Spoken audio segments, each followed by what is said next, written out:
So yesterday, I lost this iPhone inside the house and I was trying to find it using the Find My. But the Find My devices was not working on my Apple Watch. Eventually, I found the iPhone under the couch, but when I checked the iPhone, the Apple Watch was not showing up in the Find My app either. I looked online for a fix which needed me to access my profile from the watch settings. But weirdly enough, my name was not showing on the Apple Watch. Even though it was connected to my phone, the Apple Watch was not showing up on the devices list on my iPhone. If you're also having the same kind of issues, then here's why it's happening and how to fix it. All these issues, whether it's the name not showing on the Apple Watch or your Apple Watch not showing up on Find My, is because your Apple ID is not signed in on your Apple Watch.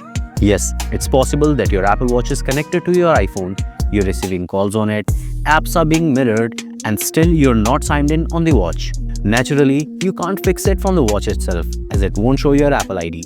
So what you have to do is grab your connected iPhone, open the watch app and go to General.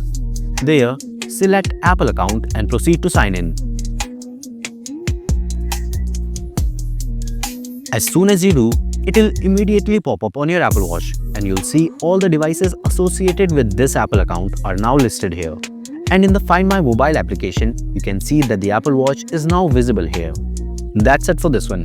If you found this video informative, then leave a like and subscribe so I can make more helpful videos like this one. I'll see you next time.